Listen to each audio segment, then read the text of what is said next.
The family of 30-year-old dreamer Jose Contreras Diaz waited at a Texas airport for a reunion months in the making. He was set to arrive after being deported to Honduras in January.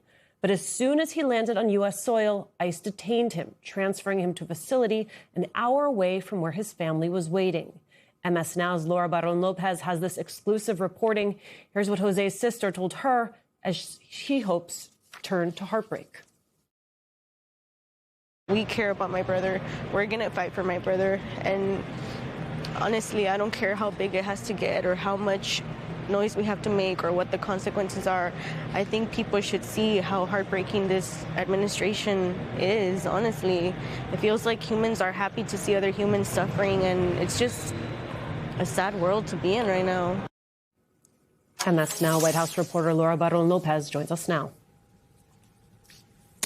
Laura, tell us about this. Talk to us about this story. I mean, this is the reality for so many immigrants right now who just are trying to lock their legacy in this country and to make their way through it. And, you know, they come back, they think it's going to be okay, and then bam, ICE is there to detain them. You go to a ceremony to, you know, take the oath to become a citizen, and ICE is there waiting for you.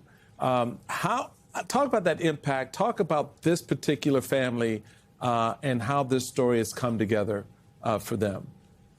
Yeah, that's right, Chairman. There's so many stories like this. This population is unique in particular because they're dreamers. They were brought here as children and they have this status under the Deferred Action for Childhood Arrivals program. Now, Cindy, who was speaking there, Jose's sister, she's 28 years old. She's a dreamer herself.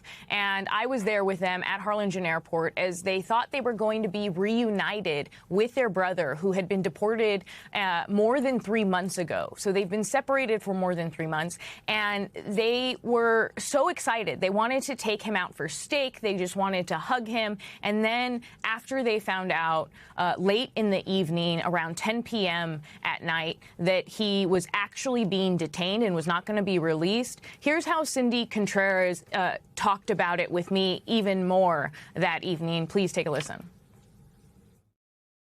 It makes me very angry as his sister, as a DACA recipient, as the person who we got here with, and we've done everything in our power to be good people. There's criminals out there, true criminals out there, you know. So I don't understand the point of going after DACA. I don't understand. I don't see how we hurt them, but it just kind of shows you that no matter what you do, they don't care.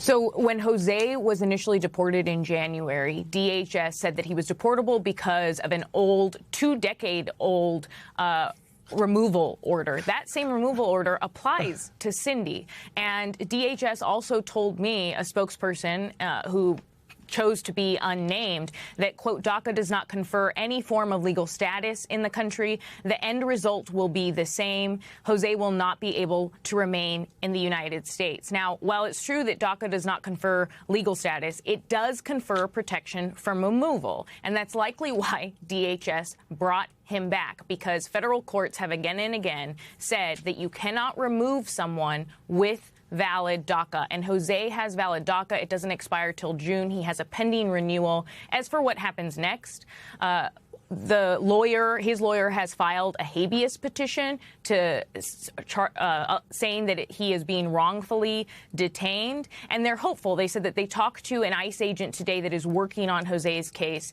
and they were asking Jose today, this ICE agent was asking Jose where he may be living to be able to track him if they do release him. So there is still the potential for release, but again, more and more dreamers like Jose and his sister are living in fear and the threat of deportation.